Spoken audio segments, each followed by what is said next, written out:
Bonjour tout le monde, bienvenue à ce nouveau rendez-vous de Folie douce. Ici Yvan Bugeaud. Je reçois Alexandra Loisel-Goulet qui vient nous présenter son livre « Ma vie est comme une chanson des années 80 » à l'espresso et à l'espresso allongé. Le sujet sera la peur de l'engagement. Notre collaboratrice Catherine Stassin vient nous présenter son sujet « La santé mentale chez les aînés ». Vous écoutez Folie douce, émission numéro 799.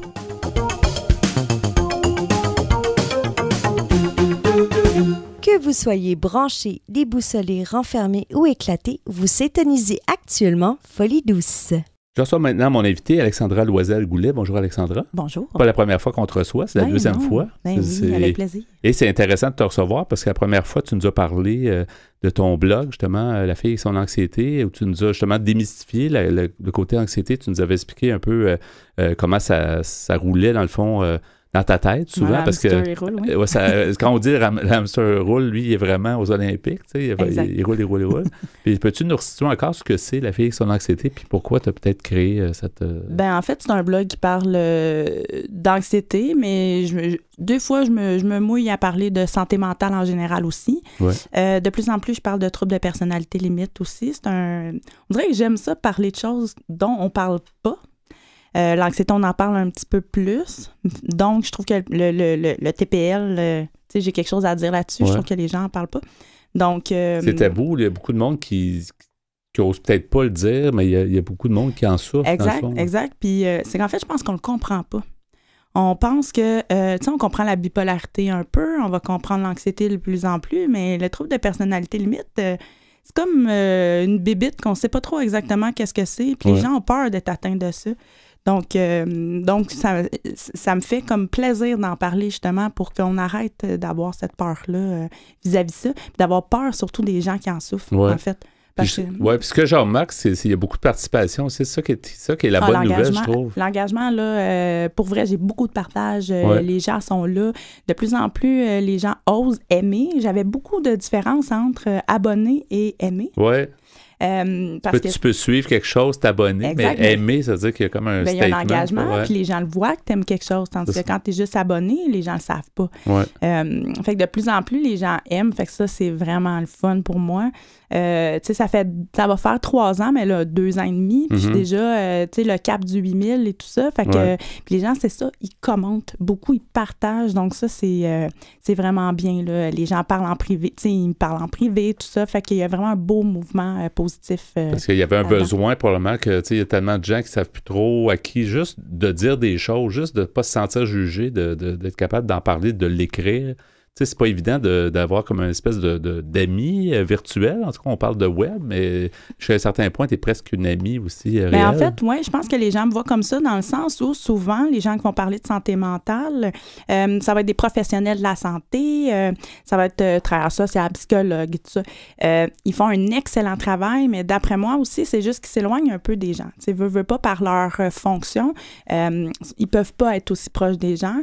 Ce qui fait que moi, de mon côté, mais en fait, tu sais, comme je dis, je suis tout le temps, je suis pas psy, je suis pas travailleuse sociale, je suis juste une fille qui a fait des thérapies pendant 20 ans. Fait qu'à un moment donné, je connais je connais bien le rouage de la santé mentale, je connais qu'est-ce que c'est par en dedans aussi. Fait que les gens, je les comprends. J'ai probablement vécu ce qu'ils ont vécu. C'est un peu de la père aidance. On dit souvent les pères aidants, les gens qui ont connu ce que c'est, ils sont capables de bien communiquer peut-être avec la personne qui a une problématique semblable. Ben oui, puis une des qualités premières des gens qui ont un problème de santé mentale, c'est la compassion. On l'a vraiment beaucoup, l'empathie, la compassion. Donc, c'est facile d'emblée pour moi là, d'avoir ce côté-là avec eux. Oui, exactement. Et tu as évidemment probablement réalisé un rêve. Ça devait être un rêve. J'ai un bouquin devant moi. Tu as écrit un livre. Donc, est-ce que c'est ton premier livre? Oui, c'est mon premier livre. Parce que souvent, on a plusieurs... on a une liste, une espèce de liste d'épicerie. Bucket list, puis qu'on veut cocher. Puis il y en a beaucoup qui ont ça, mais... c'est de trouver un livre sur quoi, un livre qu'est-ce qu'on fait. Donc, ton livre, c'est « Ma vie est comme une chanson des années 80 ». Oui. Puis c'est intéressant, on va évidemment rentrer dans le sujet, mais pourquoi avoir écrit ce livre-là et est-ce que c'est un rêve depuis longtemps? Bien, en fait, pour être honnête, pas tant. C'est pas quelque chose que j'aurais pas pensé à ça adolescente, mettons. Je pense que c'est quand j'ai commencé à être en symbiose avec l'écriture, quand j'ai commencé à me dire « Hey, je finalement, je sais écrire. En bloguant, tout ça, évidemment. Je me suis découverte une passion des mots puis de l'écriture. Mais avant ça, c'était quelque chose que je trouvais le fun. J'ai toujours lu vraiment beaucoup. Je trouvais les auteurs impressionnants. Mais je pense que j'étais juste peut-être pas capable, dans mon anxiété puis dans le syndrome de l'imposteur, de se dire, moi, je serais pas capable, je suis pas rendue là. Fait que je me permettais peut-être pas de penser à ça. Ouais. Mais là, plus le blog avançait, plus il y avait des commentaires positifs, plus tu fais, peut-être que je suis capable. Mais en même temps, je me suis pas assis en me disant, là, c'est aujourd'hui, je commence à écrire un livre. C'est pas venu comme ça du tout de mon côté. C'est vraiment venu par, j'ai une histoire à raconter.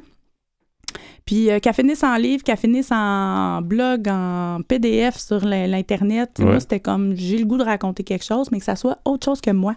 Parce que je parlais toujours de moi dans mon blog. Puis à un moment donné, j'avais le goût de me détacher un peu de ça, mais de quand même raconter ce que tu vis, ce que je vis, exact. Parce que comment tu le qualifies? Est-ce que c'est une fiction? Parce que on remarque que c'est Audrey, le nom de qui ressemble peut-être commence par A. Donc je me suis dit peut-être qu'il y a un côté un peu biographique. Mais... c'est un autofiction, j'appelle ça. Okay. Dans le sens où c'est basé sur certains trucs que j'ai vécu, comme dans le livre Audrey, justement, le personnage, elle travaille dans le milieu culturel. Ouais. Moi, j'ai travaillé dans ce milieu-là pendant 15 ans. Elle a un trouble de personnalité limite, j'en ai un. Mais il y a plein de choses que je n'ai pas vécues puis que j'ai rajoutées pour le plaisir de la chose puis le plaisir de juste d'avoir comme une histoire à raconter. Ouais.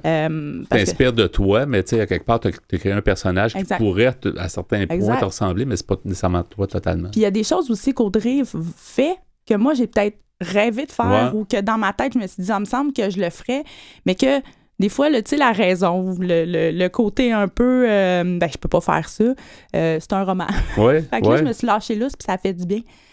Oui, ça extériorise des sentiments, des trucs, puis c'est vraiment quelque chose de le fun à explorer, en fait. Quand je l'ai reçu, j'ai commencé à le feuilleter, j'étais assez curieux, la pochette est belle, puis tout ça, puis années 80, écoute, pour moi, ça veut dire beaucoup aussi, là. La première voiture, la première fois que j'ai fait de la radio, il y a beaucoup d'événements dans les années 80 qui me reviennent, puis à chaque fois, je regardais un chapitre, c'est des sites de chansons, tu sais, puis chaque chanson qui sont là, je les connais.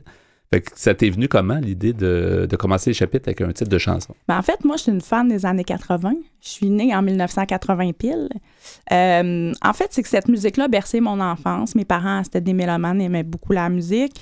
C'est des chansons qui remontent beaucoup d'émotions pour moi. Mais en fait, c'est je trouvais le parallèle intéressant avec le TPL. Tu sais, les années 80, autant que c'est coloré, que c'est le fluo, l'exubérance. Les grosses chevelures et tout. Exact. Donc, le TPL a ce côté-là aussi. Et dans les The Cure et compagnie, c'est noir. Il y a eu beaucoup de suicides. Il y a le début du sida. Bon, tu sais, fait qu'il y a eu quand même beaucoup de périodes noires. Donc, le côté, tu sais, tout est noir, tout est blanc du TPL, je trouvais que les années 80 représentaient ça vraiment beaucoup. Oui, exactement. Puis en fait, les chapitres, je trouvais ça juste le fun de dire, les gens connaissent les chansons d'emblée. En partant, ils vont les chanter un peu, ils savent un peu qu'est-ce que la chanson dit. Fait que ça met la table facilement à un chapitre. Oui. Puis ça attire l'attention, parce que tu te demandes, tu dis, on dirait que ça fait le tour, tu sais, du... c'est assez incroyable, tu sais, la recherche musicale, en fait, des biographies musicales que tu as mises, c'est ça, tu as l'impression que tu fais vraiment le tour des émotions aussi, tu sais, et un peu soit de la compassion, puis ces choses-là, fait que c'est vraiment intéressant. Exact, puis les commentaires que j'ai eus, c'est beaucoup ça. C'est quand on lit, bien là, veut pas, la chanson part dans notre tête, mais l'émotion qu'on a ressentie nous-mêmes au moment où on a entendu cette chanson-là pour la première fois, tu sais, il y a plein de premières fois qui sont arrivées sur des chansons, ça, c'est... Automatiquement, les gens avaient ces sentiments-là, puis je trouvais ça le fun. Et comme tu dis aussi, il y a beaucoup dans la jeunesse, souvent, on est marqué par des chansons. L'aspect auditif d'une chanson a tellement d'importance. On entend des choses, on est plus ou moins vieux, des fois 3, 4 ans, 5 ans. Puis souvent, il y a des chansons qui nous restent justement parce que nos parents l'écoutaient ou qu'on écoutait ça en voiture. C'est tout le monde à peu près, c'est comme ça. Hein? Exact. Effectivement. Puis cette période-là, c'est ça. On l'écoute tellement, même encore aujourd'hui, que je me suis dit, mon livre, je le sais qu'il est ciblé quand même, mettons, 35-50, parce que années 80. Mais les jeunes d'aujourd'hui connaissent quand même certaines de ces chansons-là. Fait que je trouvais ça quand même intemporel comme comme thème. Oui, et même si les jeunes n'ont pas connu ces chansons-là, à quelque part, ils peuvent aussi, ça devient presque un portrait d'un moment dans une... Exact, d'une génération. D'une génération, exactement. Comment tu vois la suite? Parce que là, évidemment, le lancement s'est fait à l'automne 2019, c'est quand même récent. Oui. Tu as participé au Salon du Livre. Est-ce que la réponse était bonne? Elle était excellente. Honnêtement, j'aurais pas pu vouloir mieux. Pour une jeune auteure comme moi, et jeune dans le sens premier livre, mais pas si vieille, les années 80, quand même. Mais c'est ça, premier livre, en fait, je m'étais fait dire, ça se peut que personne te regarde, ça se peut que... Puis je partais, moi, avec juste l'énervement d'une carte qui est écrite mon nom, auteur. Ouais. Moi, c'était que puis ça. Puis t'as ton livre, là, ton nom est sur le livre. Là, mais le reste, c'était comme moi, si personne n'en achète, c'était même pas ça. Ouais. Puis finalement, ça s'est vraiment bien vendu. Puis même le monde, là, ça passait devant moi, puis ça disait « Hey, je te lis tous les jours », puis ça me disait des saluts, puis j'étais comme tabarnouche, tu te connaissais avec le blog. Oui, fait que là, t'étais à côté des grands comme Patrick Sénécal, Francine Ruel, puis le monde, il te salue pareil, tu sais. Le monde, ils sont venus avec les circulaires. Les circulaires, ils ont entouré ton livre, puis ils viennent le chercher. Fait que c'est spécial. C'est touchant. C'est touchant, puis c'est spécial. T'as de la misère à un moment donné même à croire que c'est toi. Là. Tu fais comme, oui, puis là, t'es content, mais de le réaliser vraiment pleinement, c'est quelque chose. Oui, je lisais tes statuts, puis c'est ça, effectivement, t'avais l'impression, je suis tellement chanceuse d'être ici, ou je suis tellement... il y avait quelque chose de beau là-dedans. Moi, je suis vraiment en gratitude de tout ça. Oui, en gratitude, c'est ça, exactement. Vraiment. C'est ça. Ouais. Est-ce que tu penses, est-ce que le succès, il y a quand même eu un bon succès au départ? Est-ce que tu penses déjà à d'autres écritures? Parce que tu continues ton blog. J'ai commencé le deuxième roman, en fait, la suite. Ça t'a donné le goût. Comment ça a été pour l'éditeur? Parce que ça a toujours un petit peu... Des fois, on entend des belles histoires où un éditeur contacte quelqu'un puis dit hey, « J'aime ce que tu fais, tout ça ». Toi, dans le fond, tu as écrit, tu as probablement contacté des éditeurs? Comment ça s'est passé? Non, pas du tout. En fait, c'est un concours de circonstances. C'est une amie à moi qui connaissait mon éditeur. Lui avait vu passer La fille et son anxiété par rapport à cet ami-là qui avait partagé quelque chose. Lui, il cherchait à parler d'anxiété. Fait que, il a demandé est-ce qu'elle peut me contacter. Fait que moi, je l'ai contacté. J'avais 3 chapitres d'écrit. Fait que, moi, j'étais vraiment embryonnaire. Et quand je parle au téléphone, il me dit je serais intéressée à voir si tu peux écrire quelque chose sur l'anxiété. Fait que moi, je dis j'ai quelque chose de commencer, là, genre un roman. Puis je l'ai à peu près dit de même, là, tu sais. Pas capable d'assumer encore qu'est-ce que c'est. Puis il dit tu me l'enverrais-tu? Fait que je dis pas de trouble. Fait que j'envoie ça. Puis finalement, 3 jours après, il me rappelle, puis il dit je te signe tout de suite ou j'attends que tu le finisses. OK. Fait que là, j'ai fait tout de suite. Ça va me motiver, j'ai pas le choix, il faut que je livre. Oui, puis moi, je suis bien bonne sur la pression. Fait que ça m'a comme poussé à livrer. Ouais. Puis c'est comme ça. Fait que c'est une belle histoire. Tu sais, j'ai pas eu ce qu'on entend beaucoup là, des éditeurs. Moi, il est resté là 3 mois. Pas du tout, tu sais. Fait que j'étais dû. Oui, effectivement. Donc, c'était ton intuition, en tout cas, pour commencer à écrire ça, probablement qu'elle était très bonne. Tu as suivi, finalement, ton idée. Oui, c'est ça. Là, c'est super intéressant. Comment on peut le trouver partout? Là? Je pense que dans toutes les librairies, on peut chercher. Les éditions, c'est quoi en passant? C'est ADA, mais en fait, c'est la collection Arbre de vie de ADA. Fait que oui, il est disponible en ligne, il est disponible autant en numérique qu'en support papier. Ouais. On est rentré en France. Donc, bel accomplissement, oui. Donc, voilà, il est disponible partout. C'est Ma vie est comme une chanson des années 80 d'Alexandra Loisel-Goulet. Si on veut te lire aussi pour La fille et son anxiété, on cherche La fille et son anxiété, j'imagine. Oui, La fille et son anxiété.com. On trouve partout. Sur Internet, sur Facebook, sur Instagram. Je suis partout. Partout. C'est vraiment intéressant. Je suis vraiment heureux que ça avance bien. Je trouve que c'est un beau projet. Merci beaucoup, Alexandra, d'avoir été avec nous. Merci. Bonne continuation. Merci beaucoup. Au revoir. Folie douce est aussi présent sur Instagram. Venez nous voir. C'est maintenant le moment du bloc Espresso. Bonjour, Pierre Laporte. Salut, Yvan. Alors aujourd'hui, le sujet, la peur de l'engagement. La peur de l'engagement. Les gens ne s'engagent pas, quoi, c'est ça? En fait, c'est l'engagement dans le mariage. Ah, OK, dans ce sens-là, oui, c'est ça. Dans ce sens-là. Ouais. Parce que... dans une relation quelconque, c'est peut-être... Là, c'est vraiment axé sur le mariage. Oui. D'accord. Écoute... Oui, peut-être que ça veut dire... en tout cas, c'est la vie de couple, mais beaucoup sur le mariage. Ouais. Et je vais commencer par des statistiques au Québec où on voit que on n'est pas trop fort sur le mariage depuis quelques années.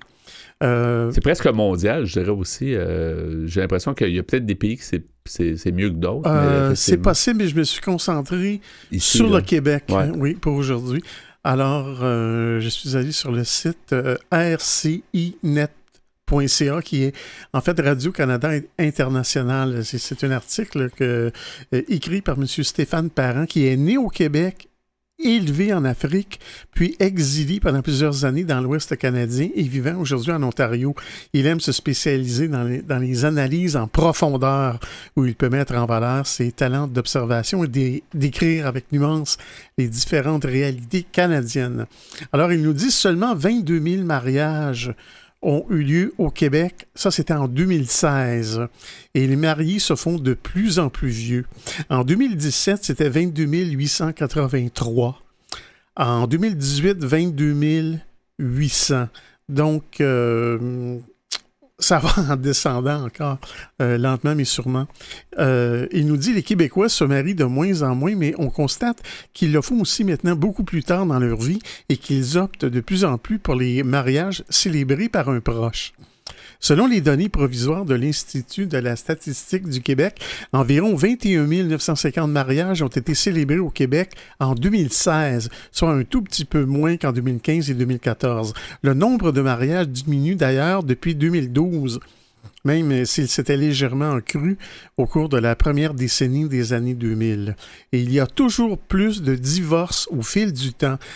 Si on recule jusqu'en 1890, 5% des couples seulement divorçaient. Ils étaient 18% en 1920, 30% en 1950 et 50% dans les années 1970. L'âge médian du divorce, qui était de 7 ans de mariage en 1960, est maintenant de 5 ans. Et 67% des couples mariés depuis 1990 auront divorcé en 2030. Moins d'un Québécois sur 3 va se marier avant l'âge de 50 ans. Si la tendance se maintient, l'Institut de la statistique du Québec estime que seulement 27% des hommes et 29% des femmes se marieront au moins une fois avant leur 50e anniversaire. Et ceux qui se marient attendent plus longtemps avant de prononcer leurs vœux. L'âge moyen au premier mariage atteignait 33 ans, ou 33 si tu veux, 4 chez les hommes et 31,9 chez les femmes en 2016. Au début des années 1970, les Québécois se mariaient en moyenne 8 ans plus jeunes, soit à 24 ou 25 ans. Alors, ça, c'était pour les statistiques. Maintenant, dans un autre article qui s'appelle « Ces personnes qui ont peur d'aimer et de s'engager », on essaie de savoir pourquoi c'est comme ça. Pourquoi ça peur de l'engagement? C'est un article révisé par le comité psychologue.net. Et ça, j'ai pris ça sur le site psychologue, justement, .net. Comme beaucoup d'articles sur l'Internet, on ne donne pas crédit à une personne en particulier. C'est une équipe. Oui, c'est ça, mais il y a quand même de très bons sujets. Oui. Ouais. Alors, le comité psychologue nous dit, entre engagement et besoin de liberté, certaines personnes ont du mal à donner leur cœur et une demande en mariage ne suscite pas toujours autant d'enthousiasme qu'on le souhaiterait. La peur d'aimer est de plus en plus présente dans notre société du fait des divorces qui se multiplient notamment. Et que dire de la demande en mariage qui peut faire ressurgir la peur de l'engagement chez son partenaire et renvoyer une image d'un emprisonnement et d'une perte de liberté. Qui n'a jamais... Oui, non, je dis peut-être les gens aussi se réfèrent à des expériences passées puis ayant souffert, ont peut-être peur de ressouffrir. Tu sais, des fois, il y a eu des mauvaises expériences de couple, par exemple. Oui, c'est un facteur. Et, tu vas voir, on va en parler dans l'article. Qui n'a jamais entendu de la bouche d'une personne « Je ne me sens pas prêt pour une relation sérieuse ». Certains refusent la vie de couple marié malgré le temps passé ensemble. Il est important de comprendre cette peur appelée le transfert de relation. La peur la plus importante pour ce genre de personnes est de perdre quelque chose. Il est important alors de s'intéresser aux fausses barrières de cette personne et de la rassurer sur ce qui la rebute le plus et sur ce qui semble important à ses yeux. Il faut utiliser les bons mots et les arguments pour lui prouver qu'une relation sérieuse n'est pas synonyme d'enfermement. Il s'avérerait que les hommes, eux, vivent dans le passé et voient leur future relation à partir des expériences qu'ils ont vécues avec leurs anciennes partenaires. Pour prévenir cette peur de l'engagement, la clé du succès réside dans le fait de contourner les barrières du couple par d'autres chemins tels que la séduction, le sourire, le bonheur et la complicité. Pour celui qui n'a pas peur de l'engagement, le plus difficile à comprendre est que son concubin ou sa concubine, malgré sa peur, puisse quand même avoir aussi des sentiments amoureux. Toutefois, l'angoisse de voir disparaître sa liberté aura été la plus forte. Cette personne s'est alors imaginée liée à quelqu'un, avoir des responsabilités affectives et être privée de sortir avec ses amis tout en devant rester avec vous enfermé. De plus, parfois, notre propre comportement peut être remis en question par le fait de trop aimer. Alors, je vais m'arrêter ici, Yvan, et je poursuivrai un peu plus tard. Comme d'habitude, on allonge le plaisir, finalement, sur la peur de l'engagement. On va en apprendre plus, certainement, à Folie douce. Merci. À venir dans l'émission, notre collaboratrice Catherine Stassin nous amène son sujet « La santé mentale chez les aînés ». À l'Espresso allongé, nous poursuivons avec la peur de l'engagement. Pour nous trouver sur les divers réseaux sociaux, cherchez Folie douce Radio. Vous écoutez actuellement Folie douce, l'émission hebdomadaire qui démystifie les problématiques de santé mentale depuis 1991.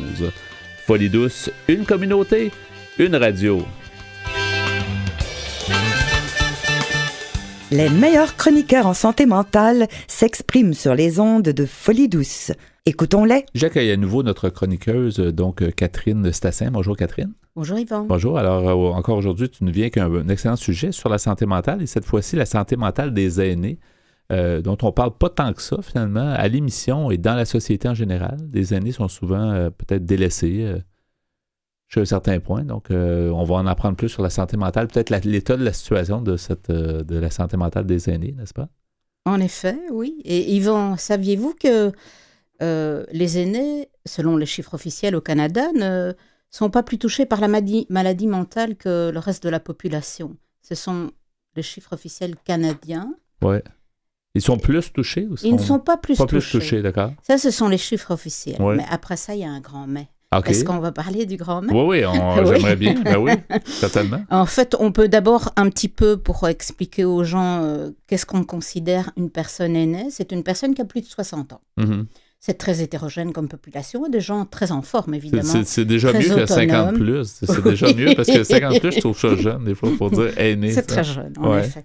Donc, c'est une population très hétérogène, qui peut être très autonome, très en forme, et puis une autre population qui peut être très fragilisée, déjà.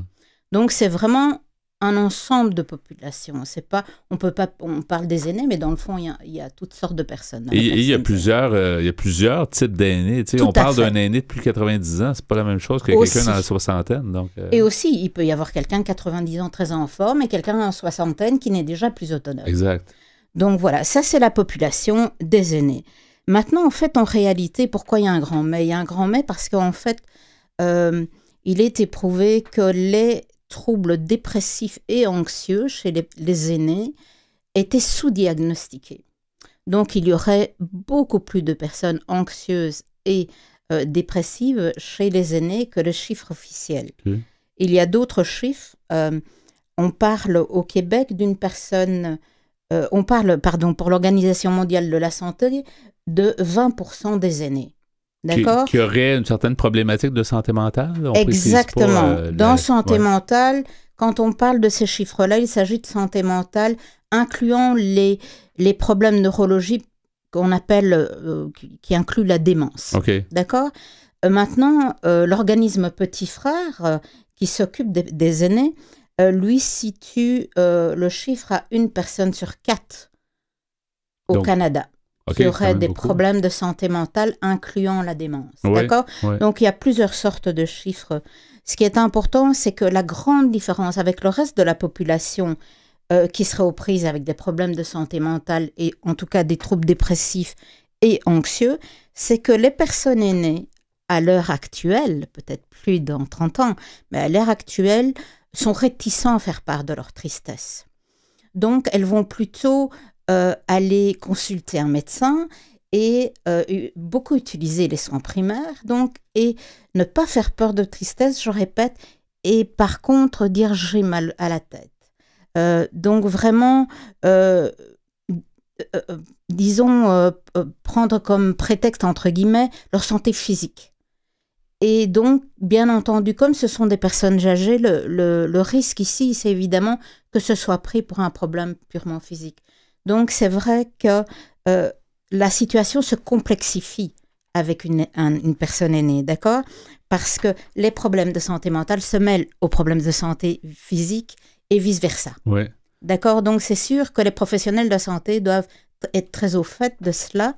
Et à ce moment-là, les chiffres sont plus élevés, évidemment, que les simples chiffres officiels Oui, parce que de 5% de la population des aînés qui auraient des troubles. Oui, parce que quand même dans les problèmes de santé mentale, même pour des personnes en plus bas âge, souvent le problème physique peut aussi se présenter. Mais comme tu dis, les personnes âgées, des fois, développent aussi des problématiques de santé physique. Donc, comment on doit départager? Est-ce que c'est vraiment un problème de santé physique? C'est ça? Ça devient complexe. Hein? Exactement. Et puis, c'est une génération aussi qui ne va pas parler de sa tristesse, de sa solitude directement, mais qui va plutôt somatiser et qui va avoir des douleurs diverses. Et donc, utiliser beaucoup le médecin sans formuler sa tristesse ou ses problèmes d'anxiété. Il viendra un moment où il y aura un grand pourcentage de personnes âgées dans la société. Quand on parle de notre société, je parle de la plupart des sociétés, mais la société québécoise aussi, canadienne. Et on n'aura pas le choix de se poser des questions, comment on doit aborder ces questions-là, parce que on va tous on va tous vers ça. On va tous vers ça. Il va y en avoir plus des personnes âgées. Tout à fait. En 2061, donc on est dans quelques années quand même, il y aura un tiers de la population canadienne qui sera considérée aînée. Ouais. Donc c'est certain que là, les choses seront peut-être différentes parce que c'est une génération qui a appris peut-être à parler plus de ses peurs, de sa tristesse, etc. Il y a toute une éducation. Ce qui est intéressant de voir aussi, c'est qu'en fait, les facteurs de risque chez les aînés sont aussi différents du reste de la population. Donc, ils sont à risque de dépression, de troubles anxieux pour d'autres raisons que le reste de la population aussi. Il y a des raisons qui sont communes, bien entendu, mais c'est surtout, on va dire, les maladies chroniques de type diabète et arthrose, et puis surtout les stress. Les stress entraînés par l'isolement, la solitude, les stress entraînés par la perte d'un être cher. Oui, il y en a beaucoup, ça. Du retrait de la société, on ne travaille plus, peut-être certains ne font pas de bénévolat, etc. Donc, ils n'ont plus un rôle dans la société, ils n'ont plus un rôle dans la communauté, quelquefois non plus. Donc ça, ce sont vraiment des facteurs de risque importants. Et le troisième facteur de risque très important, c'est la maltraitance physique ou psychologique.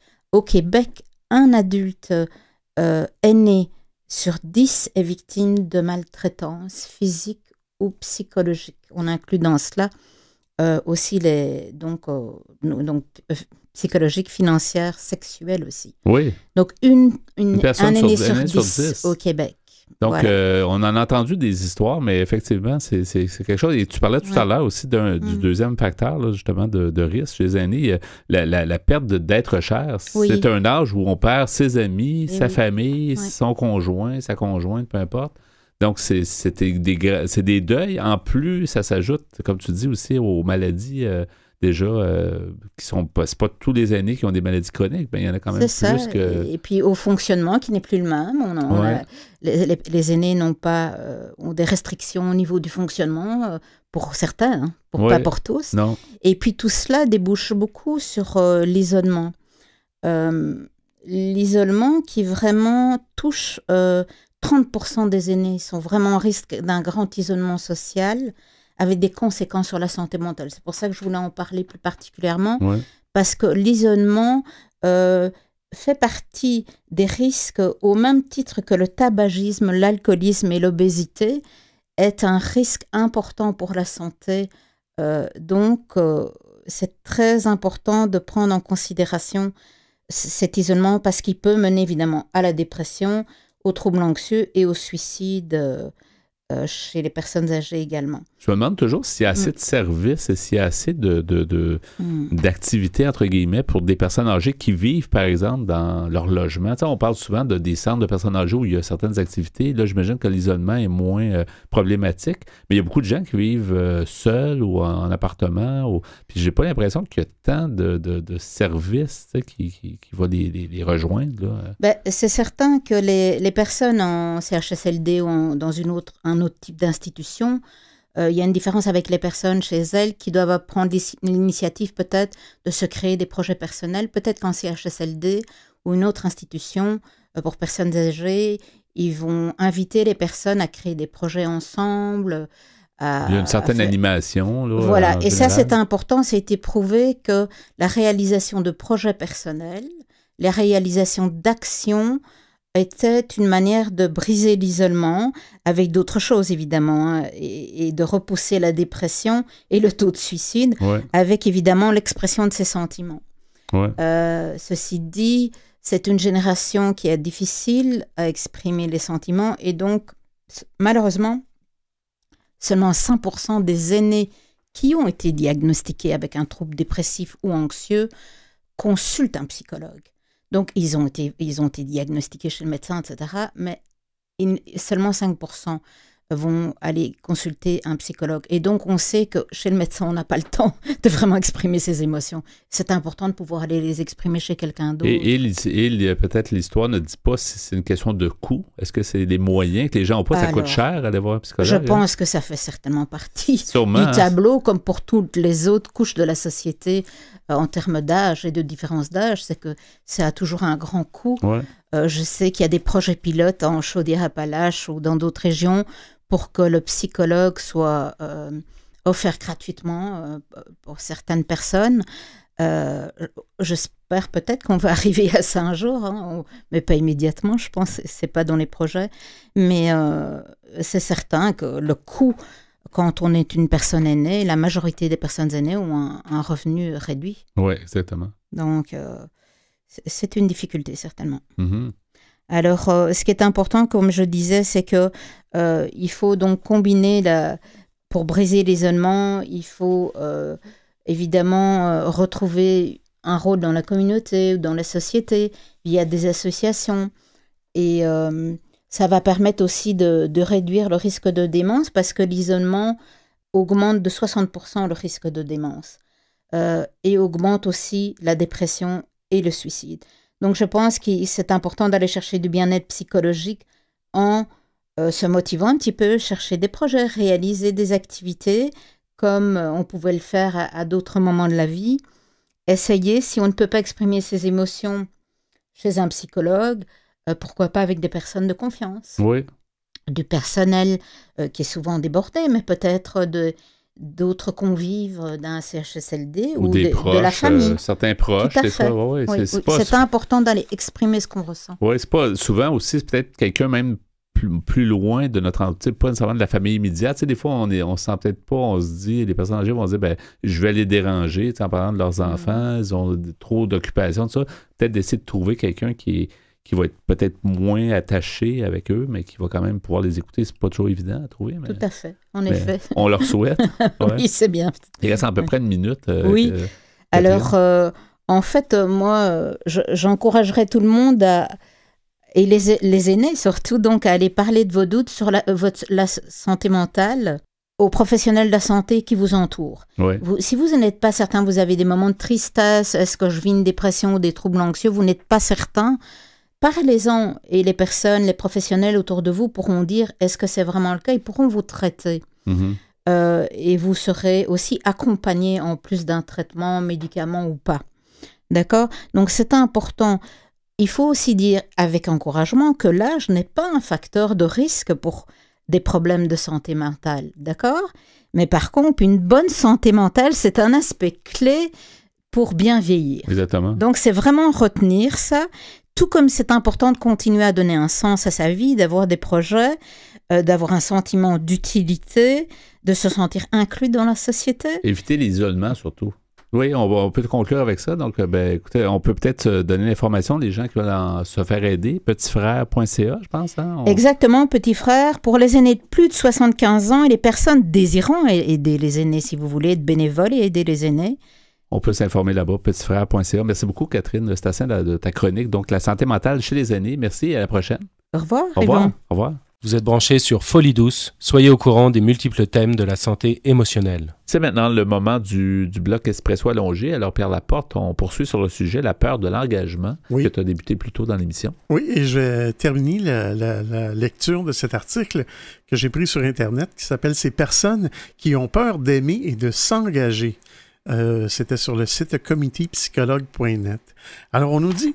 Plus certaines personnes sentent notre amour et voient des marques de tendresse, plus ils auront tendance à fuir, se sentant piégés. Et ils voudront alors couper court, bien qu'ils aient des sentiments naissants. Et bien que ce type de personne aimerait s'engager, la peur vaincra. Soit elle sabotera la relation, soit elle disparaîtra alors que tout allait bien. La peur de l'engagement amoureux est une armure de protection à laquelle on peut vite s'habituer. Comment la reconnaître? Cette personne souffre souvent de son incapacité. Elle le reconnaît elle-même et ne peut rien faire ou se le cache en se plongeant dans le travail. Qu'on se le dise, il est difficile d'avouer avoir peur de s'engager pour une vie, bien que cette peur soit compréhensible.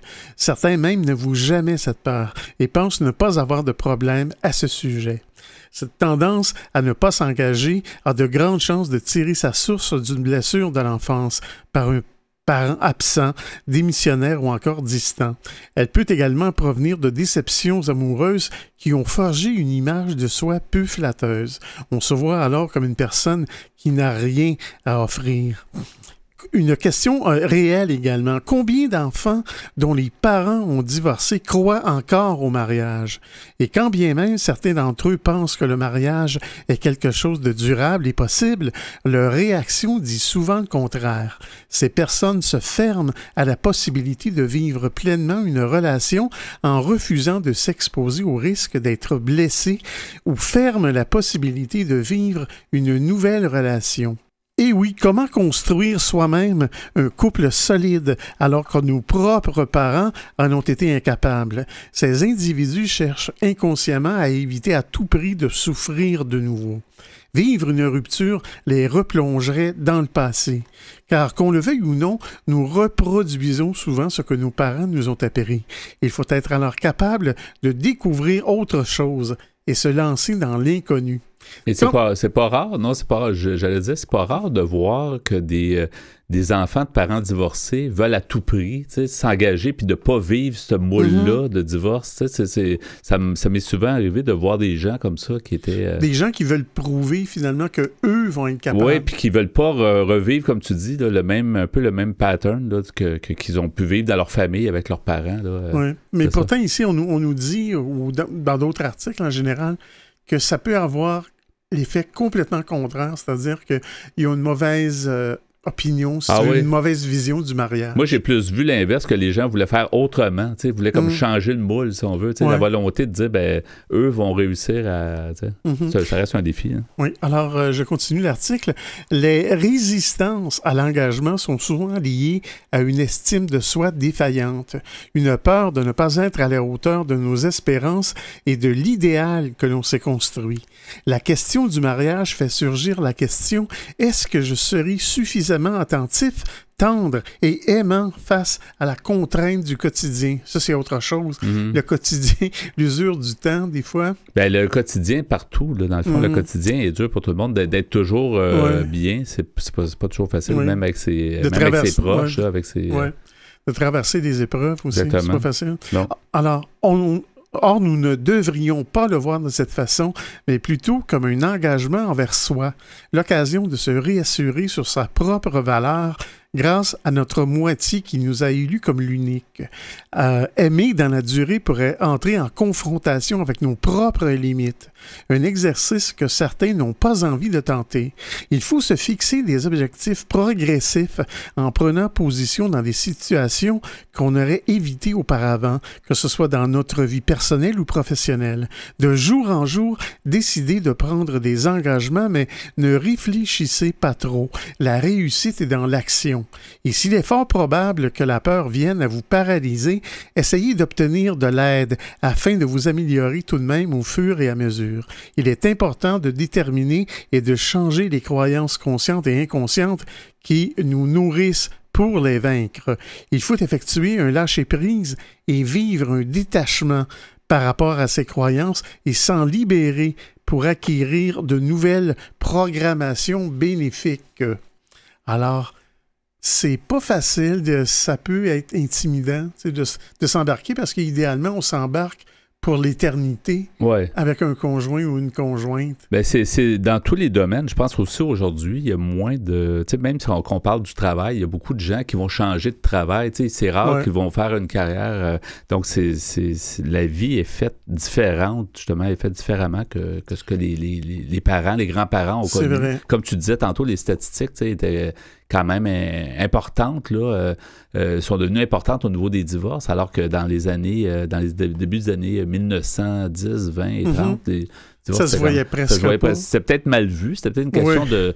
Dans la société, peut-être les gens avaient le désir de pas continuer, mais c'était mal vu. Ben oui, c'était quasiment honteux, je te dirais. Même, j'étais même surpris, dans les années 50, tu parlais à un moment donné de taux de divorce, je pense que c'était quelque chose comme 30%, j'aurais jamais cru que c'était, tu sais, les années 70, je pense qu'on en était témoins, là, toi et moi, là, que dans les années 70, c'est là que ça a vraiment explosé. Mais j'aurais jamais cru dans les années 50 que ça aurait été aussi élevé. Là, je pense que c'était 30%. Ben, tu vois, dans les années 70, c'était 50% des couples qui divorçaient. Ça, c'est pas étonnant parce que c'est à peu près la moyenne qui est restée là, au fil des années. On dit c'est à peu près un couple sur deux qui ne fonctionne pas. Là. Et donc, on nous dit que c'est-à-dire les 2/3, 67% des couples mariés depuis 1990 auront divorcé en 2030. Oui. Combien de pourcents, tu dis? 67%. Donc, c'est les 2/3. C'est ça, mais dans le fond, effectivement, c'est un pensez-y bien. Donc, merci Pierre pour le sujet. En tout cas, la peur de l'engagement, il y a un côté évidemment très émotionnel là-dedans. Donc, c'est pour ça que tu l'as amené. Alors, merci beaucoup et demeurez des nôtres. Vous souhaitez écouter l'émission Folie douce au moment qui vous convient le mieux? Branchez-vous sur notre site web pour accéder à notre canal radio sur YouTube, antenne.qc.ca, antenne.qc.ca. En conclusion de ce rendez-vous de Folie douce, alors Pierre, on va te remercier pour la mise en onde, comme à chaque semaine. Bienvenue, mon cher. Et merci également pour ton bloc Espresso et le bloc allongé aussi, qui était sur la peur de l'engagement.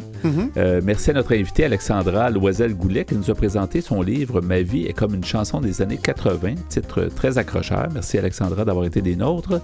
Notre collaboratrice Catherine Stassin est également avec nous. Elle nous a présenté la santé mentale chez les aînés. Alors, c'était le menu de Folie douce cette semaine. C'est Yvan Bugeaud à l'animation. Bonne semaine à tous. Et à la prochaine Folie douce. Au revoir.